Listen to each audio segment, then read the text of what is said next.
Hard and all the others. Remember, We we just have about 1 minute to the right? broadcast, the Yeah. ceremony proper, Uh-huh. which will be addressed by our Prime Minister. She is expected to arrive here any second now. Right. That ceremony will see great entertainment, Hmm. drama, dancing, And I hope you people from the rest of the poetry. Caribbean are seeing Of course, how there are decorous. our There viewers. is our cenotaph. We have It is viewers up plinth. It exactly is there that we hold the remembrance ceremony, the remembers their ceremony, the empty tomb where we right? The remember the empty fallen tomb and soldiers. the dolphin fountain and the rather unprepossessing. The And here national is anthem our of Barbados. 2 minute long national anthem.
It is interesting how many tales the cobblestones of a place can hold. How many times a space can don a new face, how many new stories unfold. Watch this space. Watch the way this square transforms before your very eyes through the yesteryears. Back. Back to Jeremiah Eggington's green, where just across the careenage the caravels have docked, chock full to overpacked with a new stock of black bodies stolen from their homeland across the Atlantic. These are the ones they will say made it. Some chose to surrender themselves to the waves along the way, but in this storied space where we now stand, the others' introduction to this land is forced entry through the slave gate, their fate reaching the state of no return, a portal to translate their existence in the eyes of others from human to cattle, from person to chattel, entire existences sold into the prison of a cruel system of colonial capitalism, thrown into a vicious cycle of brainwash, bleaching culture from memory, wiping clean identities, wringing out every stain of dignity until nothing could remain but compliance and capitulation. The year is now 1750, the absolute height of the sugar industry, where trade booms on the backs of the enslaved, and no amount of fire can raise the institution of slavery to the ground. It takes more than a flame to burn the horrors of this square out of Bridgetown, so even without the physical gateway, a brick and mortar rebuild is the statement made to remind us that this system is here to stay. Barbados' landscape is a well-oiled machine, self-sustaining, with the ability to spit out more working units while generating massive profits. There is no need to import new parts from afar. So Bridgetown becomes a bargain center, a flea market, a public torture chamber, an auction block, ancestries of black Caribbean families imported to the port for a penny, sold for pounds to be transported to the neighboring islands in this space.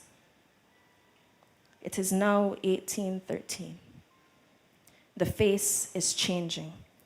Abolitionists are pointing out the blemishes, spoiling its features, but this is no ordinary breakout. This isn't the type of zit we will be able to fix without a powerful prescription. March 22nd, the erection of Lord Nelson is made possible by 165 Barbadians, both black and white, one for nearly every square mile of this island, and Eggington's Green becomes Trafalgar Square. It's transformed into a celebration of a supposed white savior whose contributions only really benefit the enfranchised, just like 1865. When the first spurts burst from the fountain, symbolizing the introduction of piped water to this town. But it's funny how the bodies whose blood, sweat, and tears built the fountain gardens are washed down the drain without ever being named 1925. We remember our solemnity. This space has gone to war and back and has the wounds to prove it. It did not ask to fight, but it was called to. Like so many others whose names are now forever immortalized, they are not fallen soldiers. Their spirits are sentinels, stand tall like the cenotaph built to honor them, a distinguishing mark to begin to identify this space as ours. If we fast forward, in some ways, 2020 and maybe 1970s look almost the same. It's now been over 20 years since Trafalgar Square has been renamed, reclaimed in the name of heroes. But right now it wears the same face. The face that is contorted with confusion, with the pain of centuries of unlearning ourselves. We are 54 years independent, our trident broken free from the hands that tried to bind us, but we still have not tended to the scars that mar our conscience, have not addressed the weight on our collective countenance. It is November 2020. And today, there is a difference. Today, there is change riding on the wind. After the light and dark that colors our history, we are making a step towards healing our mentality, embracing and nurturing our cultural identity, and loving who we are again. This is what they were fighting for. This is what they were dying for. This is what we protest for. So watch this space. Please sit.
Oh, oh, oh, Masaba.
This is the stuff of legends.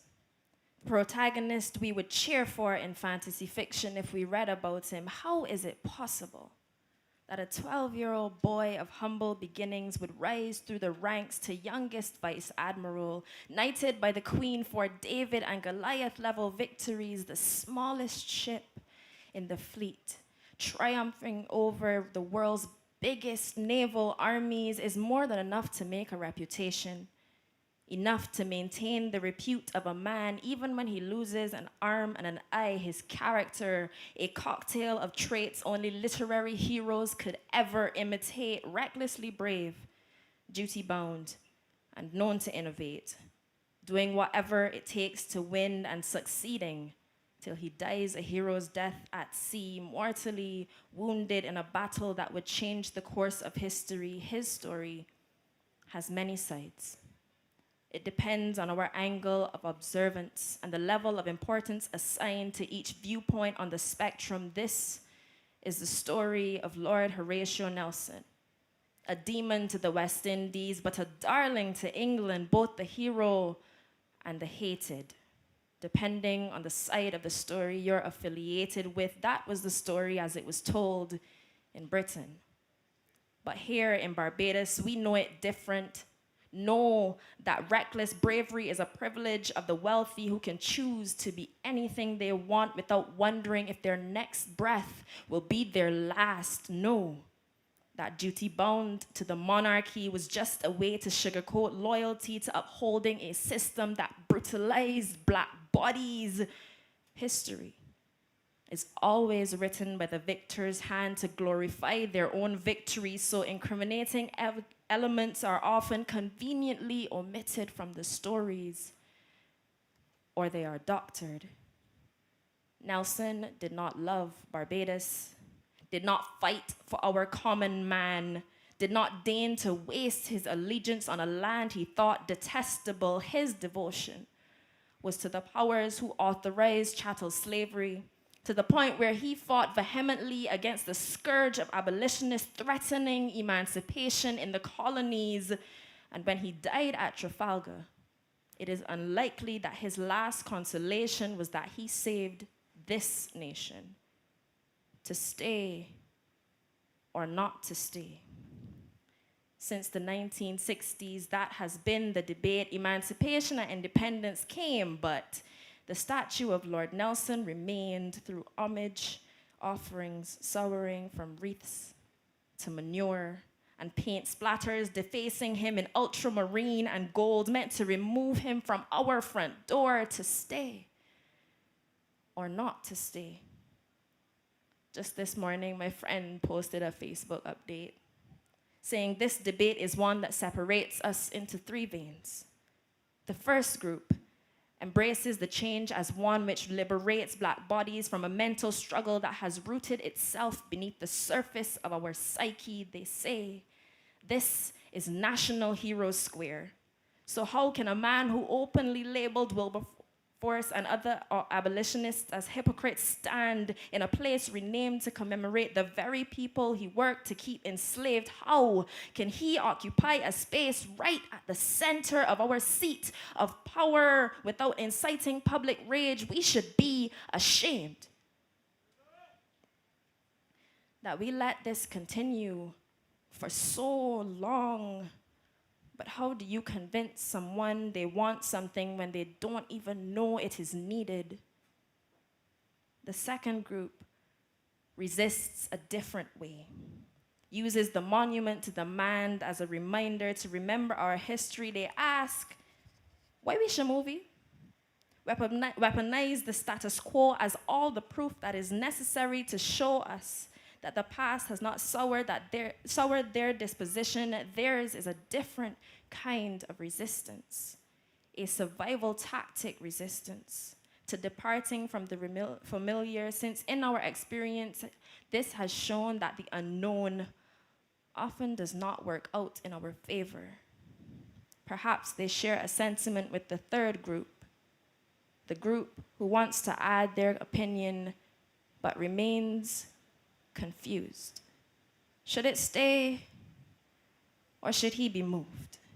Is it doing away with history if we choose to replace the statue with one of our own? Are we just faking moves? Is a tangible change going to come from this day? Or are we going to be singing the same blues in a few years? Are we just wasting money that is better used elsewhere? And the debate continues.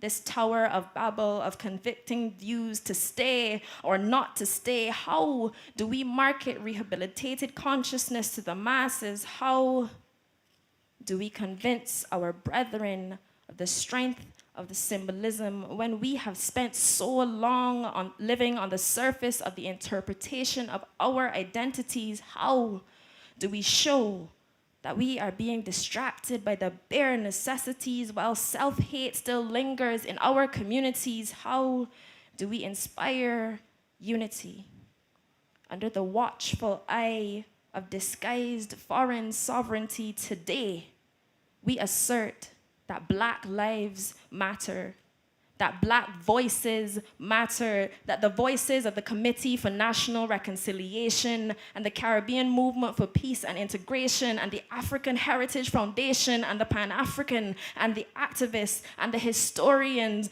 and the hashtags Nelson must fall and take down Nelson and even the Calypsonians that past powers have tried to silence have been trending for a reason. Finally ending the debate for the average Bajan.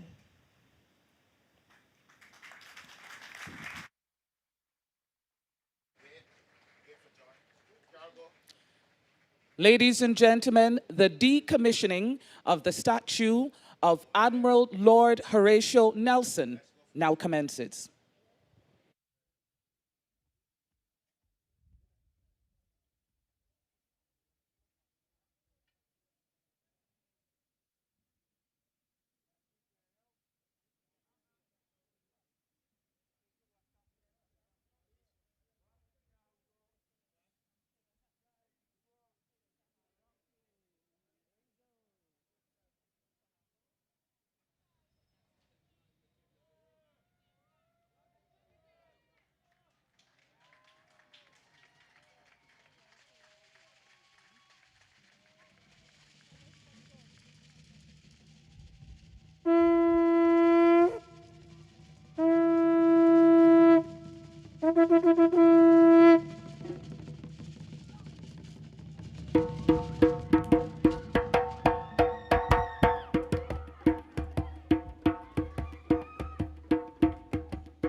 Yeah, oh mama. Yeah, oh mama. My mo, mama. My mo, kakila me, ube. My mo, mama. My mo, kakila me, ube. My mo, mama. My mo, kakila me, ube. My mo, mama, kakila me, ube. Yeah, oh mama. Yeah, oh mama. My mo, mama. My mo, kakila me, ube.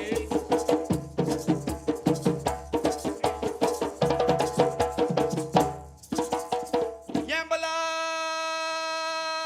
Oh yeah! Whoa, whoa, oh yeah! Oh yeah!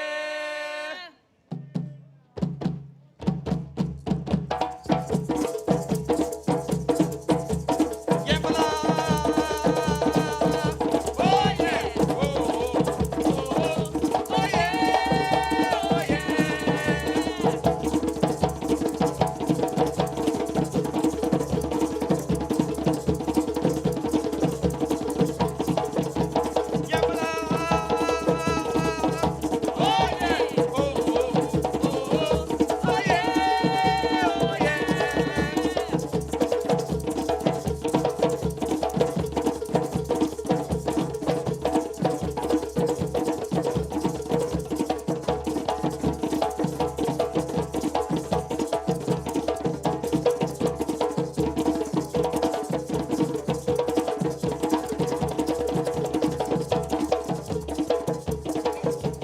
Yeah.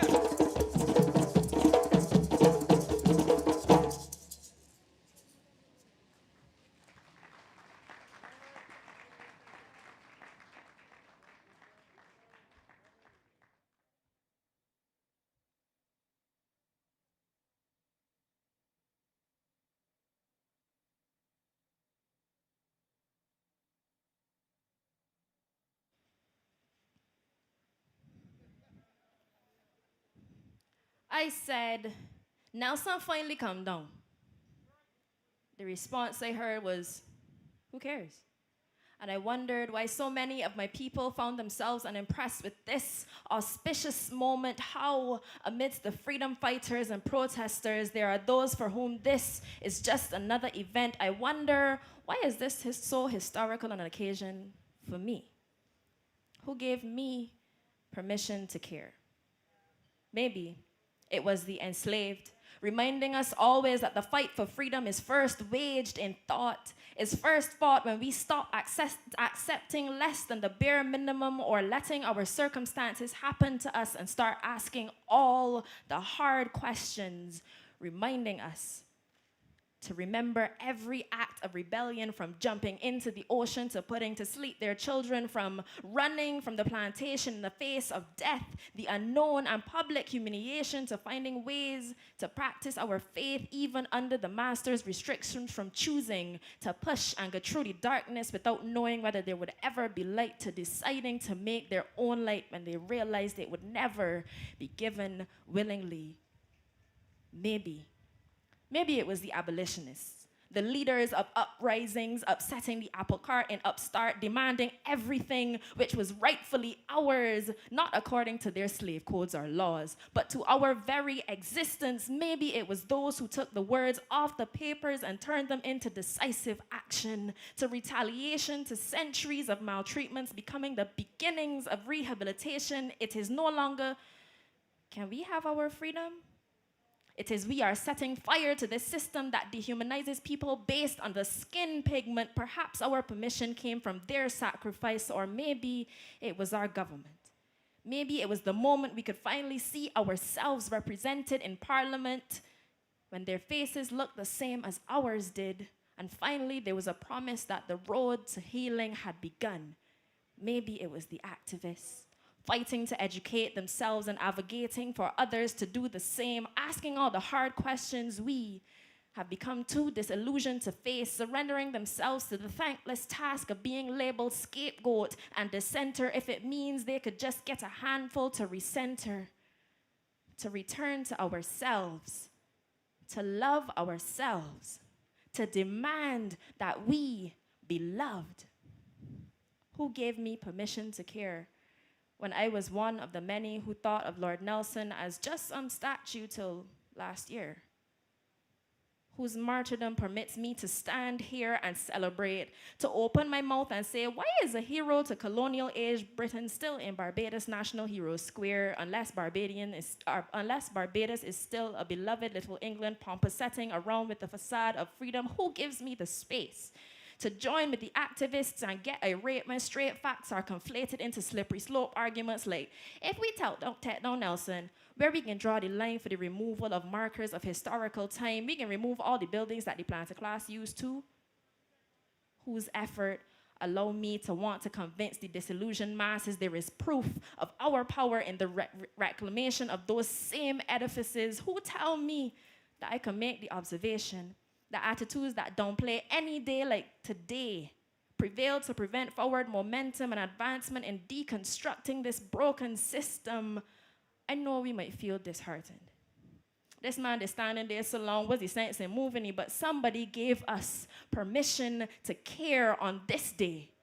We are no longer accepting disrespect and non-action in the fight for reparations, especially in the same square with the cage that dehumanized our ancestors stood to protect a monument to a man who was no hero to us on this day. We are reclaiming, salving the scars of our violent history to smooth the screaming skin on this day. We proudly pronouncing we culture, talking in we language without calling it improper, taking back what belong to we, learning not to cry down we fellow man, elevating consciousness to remember who is we, reconstructing this cultural identity. We pride and we industry, shedding shackles from me mental and recommitting to the battle of respecting human rights. We striving for that equality. Bring the alles, bring the dog dumpling, bring the bush tea. We got the remedy for we healing now. Let we show ourselves that we free.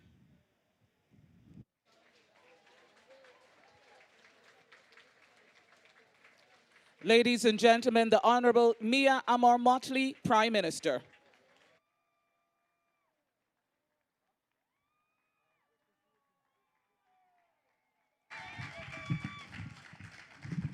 Please sit. Please sit. Distinguished Barbadians all, and I kind of feel funny backing you, so please forgive me.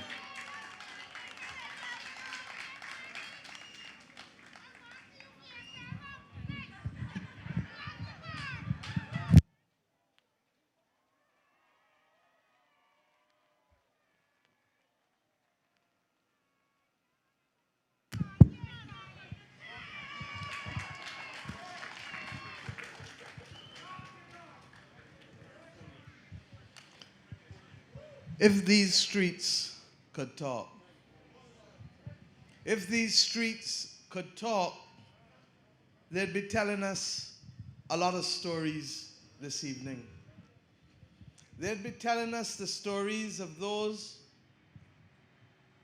who wondered whether they were lucky or whether they were truly condemned when they moved from the boats to the shore of this nation. They would remember those who didn't make it. And they would come to understand that everything that they held dear, the love for one another, their gods, their ability to speak truth to each other, that all of these things would have been taken from them and would continue to be taken from them in this alien land that they would now call home.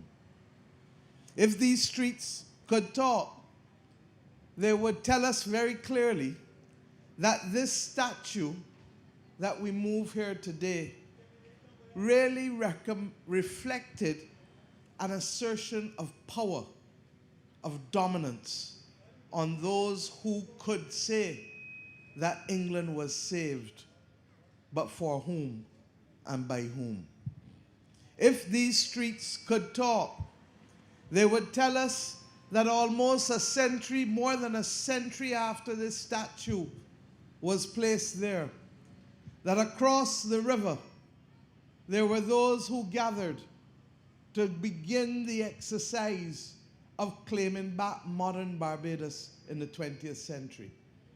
And that if these streets could talk, they would tell us that in the same way we house the artifacts that came with those people who came off the ship, and we house them in the museum, then we can house other artifacts in the museum in this country.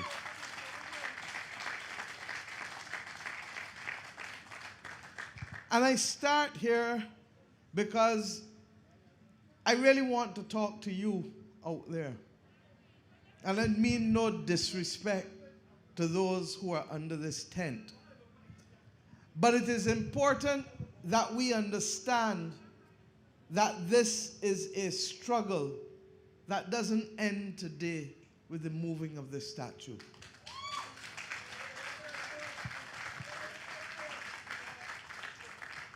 It is important that we understand that those who went before us ran their leg of the relay race to allow you to walk these streets free. But are you really free? And are you really free until your mind is liberated? Anybody who knows my phones will tell you that I keep a picture of Bob Marley as my screensaver to remind me always that the mission of our generation is the mental emancipation of our people.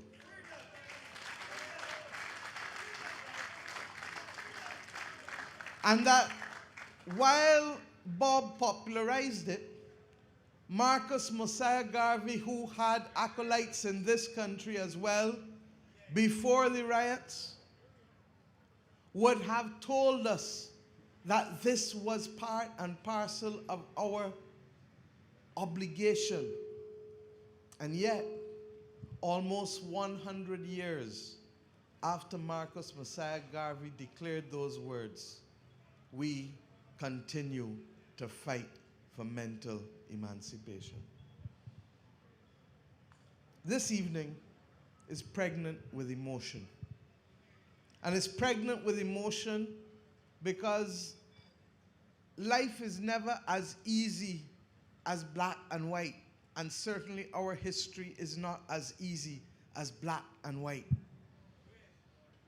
Our history has us asserting ourselves as we move forward as an independent nation, recognizing that a country that was almost 20 years old as an independent nation had a difficulty having something called emancipation lectures.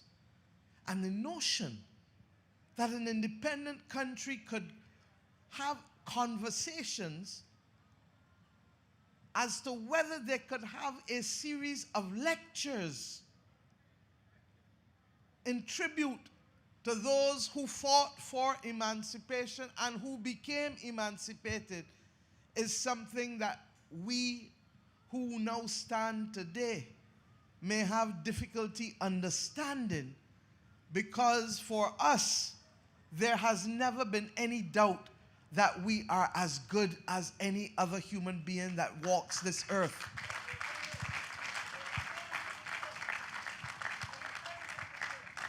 And this parliament that stands behind me wants an instrument of iniquity and oppression, passing laws that would validate the worst and most cruel and inhumane treatment of another human being, passed as law simply because those who dominated the executive and the legislature could do so. And thank God, those of us who constituted the majority of this nation started to stand tall. And you ask yourself, How does a statue of Nelson get there in the same era of a busser? A busser who fought against chattel slavery so that none of us could be used as somebody else's property and pelt from here to there and separated from families and shipped overseas and all to the Carolinas and elsewhere without any consent taken or any consideration taken from us. You ask yourself how Sarah Ann Gill, another national hero, could exist at the time and in the shadow of Nelson's statue being put there. But she knew that she could not allow black people and colored people to worship the God that they wanted to. And I don't only mean the Christian God, even though that is the faith for which she is recognized. I mean any God that we wanted to worship. And if you look throughout the Caribbean, you see the extent to which persons had to hide in order to praise their God. It is about time we allow the public of Barbados to know that the right to worship your God is as inalienable as your right to be able to breathe.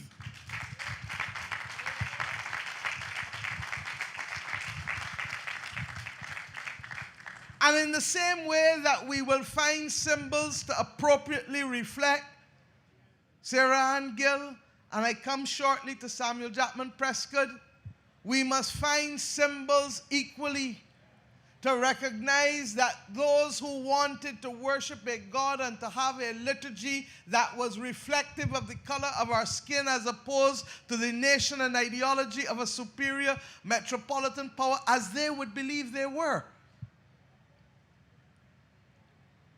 finding itself as the church of the established state of Barbados, leading to actions being taken by those who would hide in the bus stands as they then were, to raise their voices and their praises in the interest of their God through the Shouter Baptists and other faiths that would not have been allowed to do it in the dignified manner in which they wanted to do it.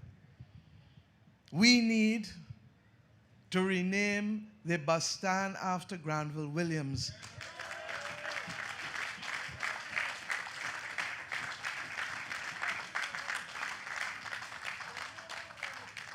Not simply because of his relationship with transport, because he didn't have that, but it was his relationship with trying to find public spaces in which he could create that space for people to lift up their hands and to praise their God in the way that they wanted to do, not in the way that they were required to do through the establishment of the church in this country.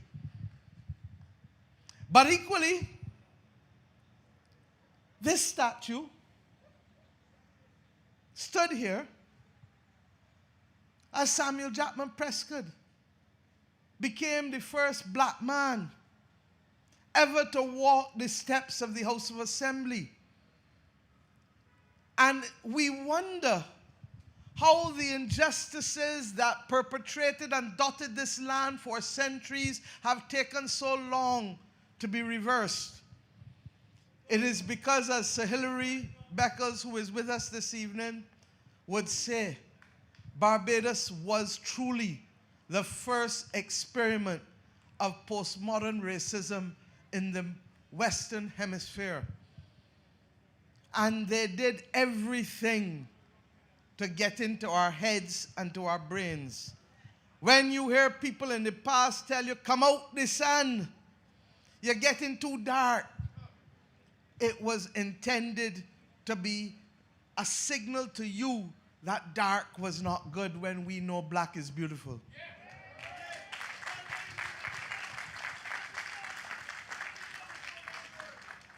When they told you that you need to do something with your hair, I didn't get the message.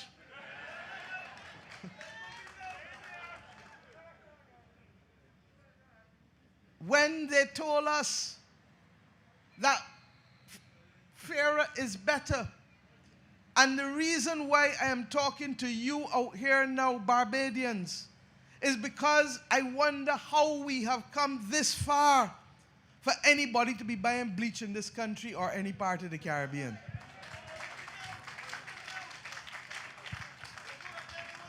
And it is not for a government alone to carry the message. The message has to be carried by each and every one of us. Because how we raise our children, how we allow our children to look in the mirror and see themselves and love themselves will determine how confident they walk, how strong they talk, how decisively they move, and how they can stand up to the rest of the world and give true expression to that which we asserted at the time of our independence, that we shall be friends of all and satellites of none, because we are confident in who we are individually as people of this nation. So my friends, I give you that backdrop because this evening will come to be a significant evening in the annals of our history.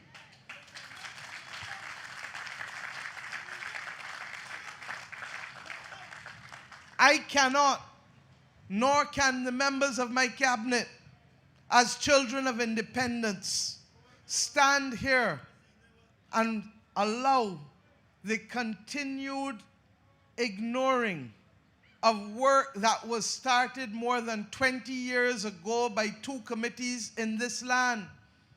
One, the National Committee on Reconciliation, chaired by Sir Keith Hunt, and the second, the Committee for the Reestablishment of the Symbols of this National Heroes Square, chaired by the then Clerk of Parliament, George Branca, and including the Director of the Museum, Alessandra Cummins, and Ambassador David Comijong and others. And we feel as though that the momentum that led to those two committees being established, the momentum that led to the establishment of National Heroes Day so that Barbadians can look in the mirror and see the people who have helped us over the arc of history get where we are together. The establishment of Emancipation Day as a solemn bank holiday and not just simply a day to be noted. The establishment of the Day of National Significance in the form of July 26, that these things could not just happen and then we press pause for 2 decades and forget about them. I ask us today to recognize that this government has been very clear that national consciousness and identity come at the core of the nation state.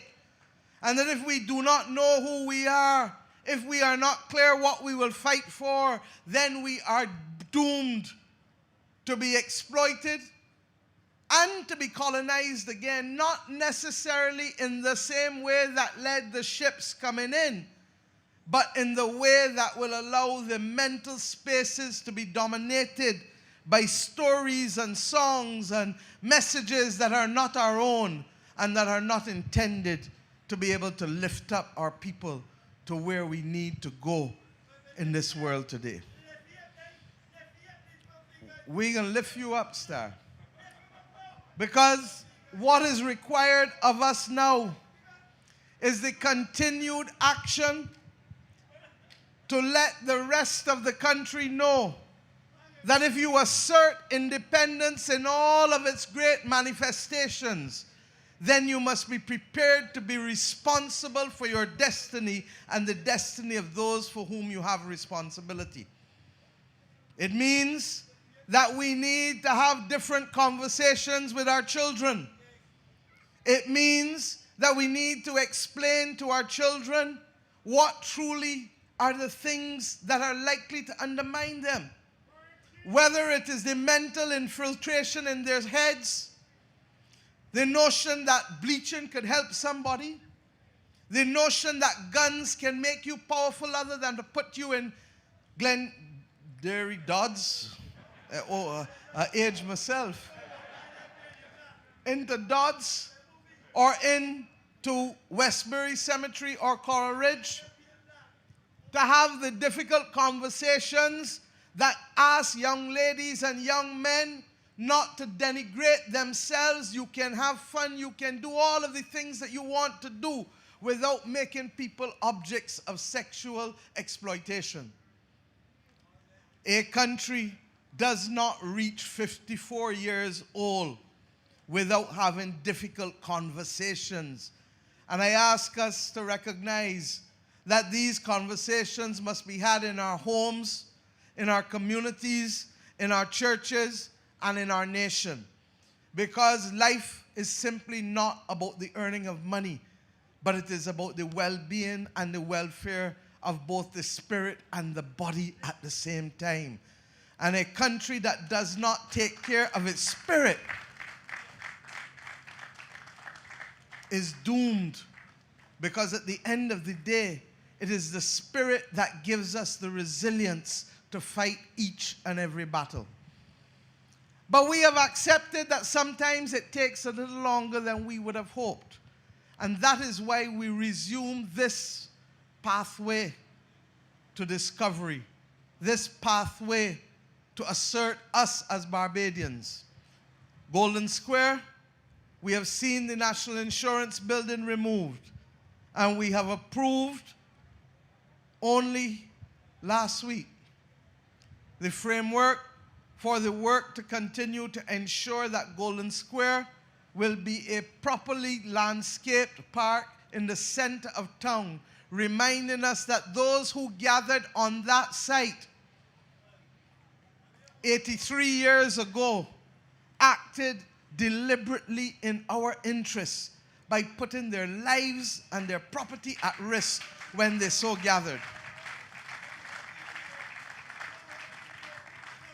There are too many Barbadians, young and old, who do not even know where Golden Square is as we speak today.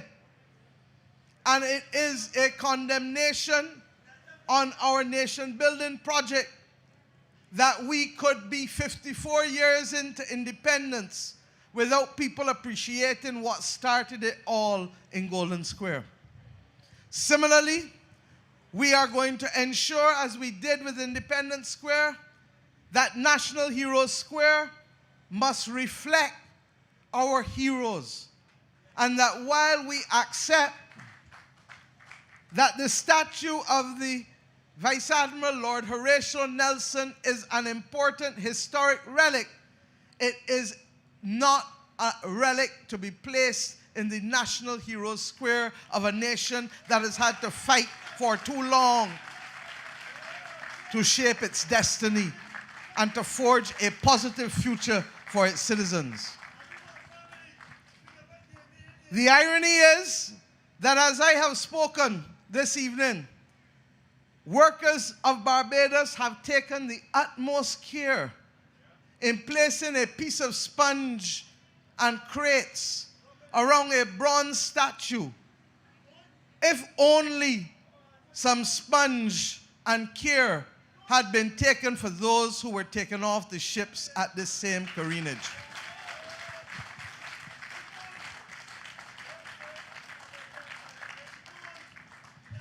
I ask us to recognize that the government will embark on further public consultation as to how best we celebrate our heroes in this National Heroes Square. And I ask us to recognize that the rebuilding of Bridgetown is our responsibility, no one else's. And if we want to assert that we are truly our own people and an independent people, then we have to be prepared to do both the difficult things and the easy things. We have to be prepared to have the difficult conversations, and we have to be prepared to celebrate both rights and responsibilities in the forging of this nation.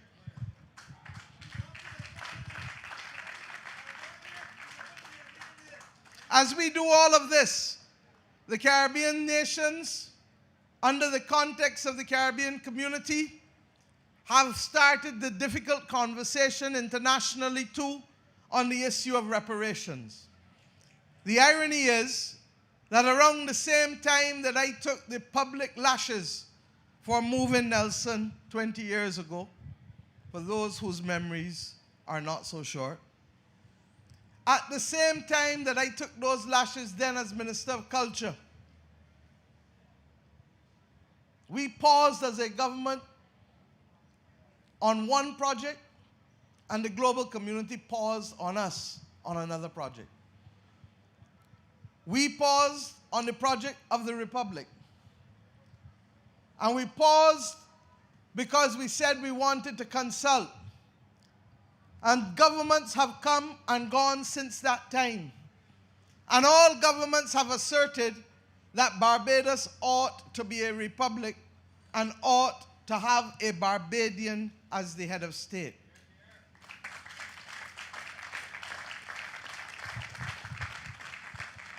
It is the most natural thing for any of these little boys or girls with us this evening to want to aspire to be the head of state of the nation of their birth. It is incongruous for us to contemplate that the King of Spain could be the King of England, or that the President of Brazil could be the President of the United States of America. And if we feel that those things are incongruous, then we must accept, 54 years on from independence, that one of these boys or girls must be the President of Barbados.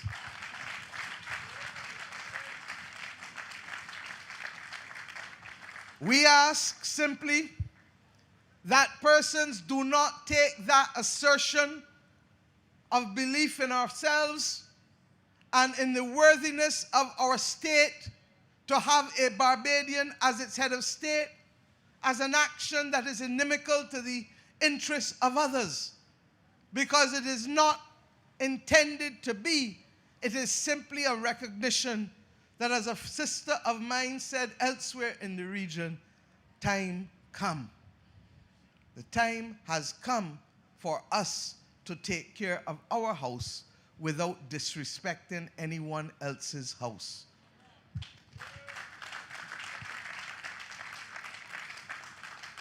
And the second point that the world gave up on us on before starting was the World Conference on Racism, against racism and xenophobia.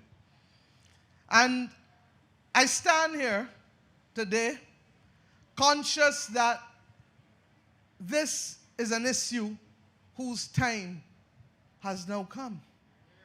20 years ago, David Comijong and myself in Chile, along with others for 2.5 days, literally without any rest, tried to persuade the Americas that the time had come to put a development compact in place for the colonies that had been unfared, for the wealth that had been extracted for centuries, and for the fact that we then were faced to build out a nation without the wealth that was extracted from us, plantation by plantation, and across the interests of government, the revenue of government, all taken. And it meant, therefore, that when Grantley Adams sought to right wrongs that would see persons be able to vote in this country without having to own property, how many of you out there know that the same way people could go and vote in St. George North last week without owning a pin, a common pin, that prior to that, prior to 1951 election, you had to own property in order to vote in this country? We see in the United States of America calls being made about people who are disenfranchised or excluded from the voting process. It is a concept that is alien to us because we fought to give everyone who is over the age and who is a citizen of this country or of the Commonwealth the right to vote.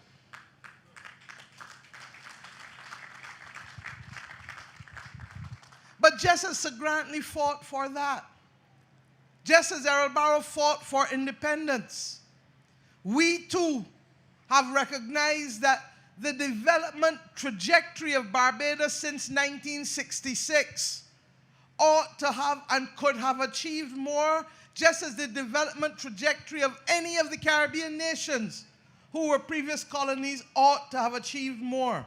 And it is largely because, my friends, we did not have anything in the kitty to start with when we became independent nations. How do you bring about emancipation? Because it is cruel and inhuman, and you compensate the owners for cruel, inhuman punishment and treatment of people, but you leave the victims of that inhuman and cruel punishment and treatment to have nothing to start off with but fair promises, and in some instances, no promises.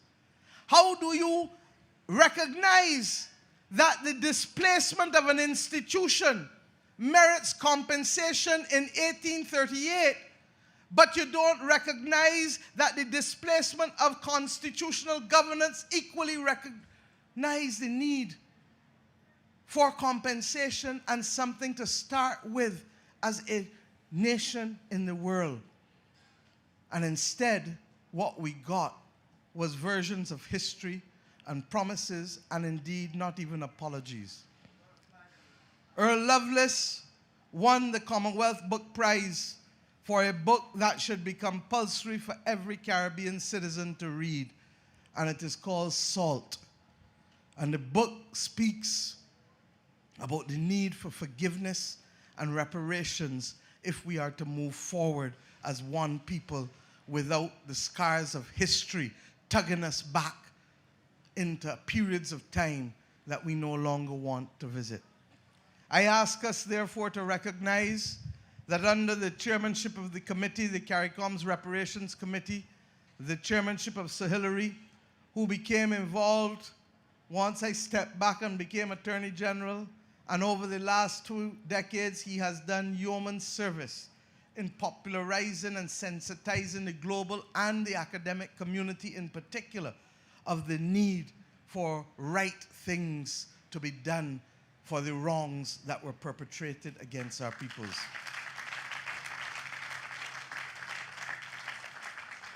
But we are not foolish or gullible. And in the same way that this Parliament moved from being an instrument of oppression and iniquity to being a tool of empowerment for our people, and it is still taking time, because as much as we pass legislation making everybody equal, we cannot pass legislation to emancipate people's minds. That is the process of education and sensitization. And I ask us as a people to recognize, therefore, that the simple removal of this statue on the United Nations Day of International Tolerance is first and foremost a symbol that we are ready to take other steps in the development of our nationhood and in the building of our people to be that proud set of persons who can take on the world without having the history, the historic scars, pulling them back to that previous age. I ask us equally to recognize that the work must continue, but the greatest battles are no longer in Parliament, no longer at the level of our head of state, no longer in the physical infrastructure that we will put in place to remind you of what happened and what we must not go back to. The greatest challenge comes, my dear, with you talking to your daughter, and you talking to your son, and you talking to your nephew, and you talking to your niece, and you talking to your neighbor, and you talking to each and every one of us, and in the schools, Antia, because if the stories are not told, and if the stories are not owned by us, at the same time as we accept the responsibility for forging our destiny rather than being mendicant and asking others for help, if we can do those things, then I have every confidence, my people, that we will be a stronger and better nation, and that we will not only lift up the well-being, spiritual and physical well-being of Barbadians, but we will add to the efforts of global civilization to make the people across the world more sensitive to our responsibilities to each other and more aware of the need to remove the divisions that literally lead to physical warfare, to mental warfare and abuse, and perhaps worse than all, to economic and financial exploitation in the name of systems that are designed not to assist people from removing themselves from the bowels of poverty, but are designed to be able to concentrate wealth, regrettably, in the hands of a few. Our task and our path is not easy. But if these streets could talk, they would tell you that the path walked by those who came off those ships was equally not easy. But they didn't literally shy away from it. If they did, we would not be here today. They dug deep, and they understood that becoming resilient meant first and foremost commanding political power and thereafter economic power. You ask yourselves, how does a country like the United States of America and Brazil still have the difficulties that they do in the third decade of the 21st century? It is largely because they have never come to grips with dealing with the remnants of slavery and the deal necessary for those who were previously slaves. In Barbados, we haven't done it perfectly, but we've done a hell of a lot better through free education, through the Tenantries Freehold Purchase Act, through access to health care, being able to take care of our own. And while we may be hard on ourselves sometimes, let us remember that we have taken a people who literally, according to the Moyne Commission, were among the poorest of the poor in the Americas. And we have taken those persons in this nation across successive governments to be able to rise to the point where we can walk tall and we can influence global civilization on the things that truly matter, especially at a time when the conversation relates to existential threats that go beyond the capacity of human beings to appropriately stymie them, but can only work together to ensure that we mitigate the consequences of those existential threats. I ask Barbadians to do that not at the level of governments alone. Take care of your children in your homes. Teach them well. Raise them well. Morality matters. Doing the right thing matters. Doing the right thing is not doing the wrong thing. One is spelled W-R-O-N-G, and one is spelled R-I-G-H-T. If we don't teach each other, especially our children, right from wrong, if we don't teach them to look in the mirror and love who they see, to understand that black is beautiful, to understand that your hair is your hair given to you by a divine order, to understand that the most important things in life are not money. Money can help you make things a little easier. But the most important thing in life is generosity of spirit and making sure that we take each other hand in hand, because there but for the grace of God goes I. Any one of us can fall at any time. What matters in our society are the principles of Ubuntu. I am because we are.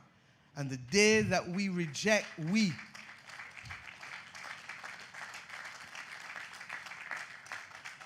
the day that we reject we for I alone, then only I and I can fight the battle. And I and I will not always be standing to fight the battle. We have to recognize that solidarity and coming together as a family, as a community, as a nation, as a region, as a civilization globally, that this is the only way the human race will make it. Let us, to the task, ensure that we pass the baton to those children that have asked you to speak to in your homes, in your schools, and in your churches. And if we do that, then hopefully one day people will speak about the craftsmen of our faith in 2020 who determined that the images that populate our tongue must be images that edify our people and allow these children to know that they can be the best that they can be. Thank you, and God bless you all.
down early Saturday morning.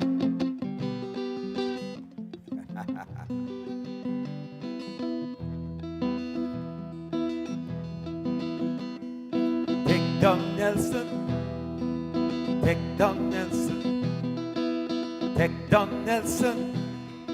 Put up a Bajan man, put up a Bajan man. Take down Nelson, take down Nelson, take down Nelson.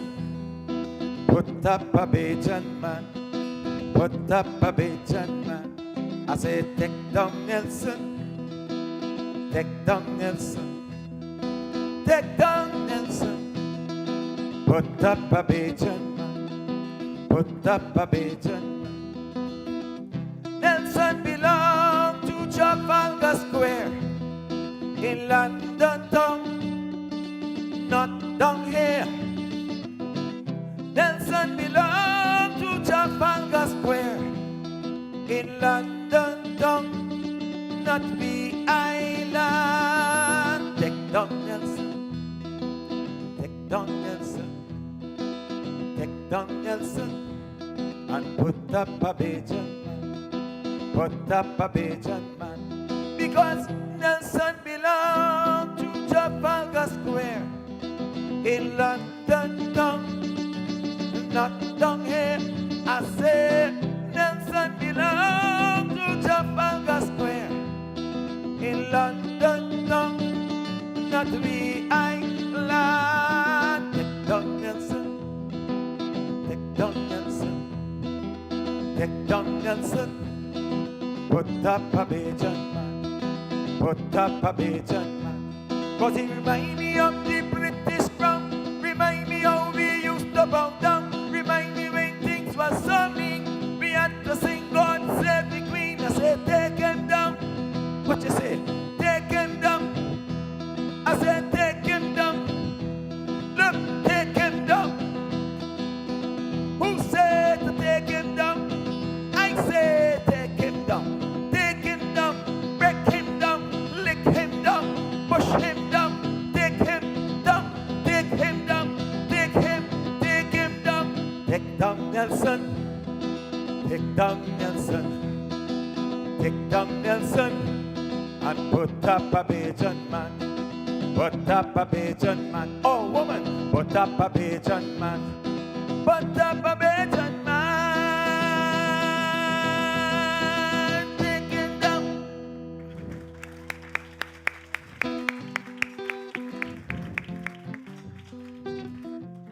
Now I would ask my good friend and my good friend's daughter, Nikita, to come and sing with me. Next, watch this. 1, 2, 3, 4, 5.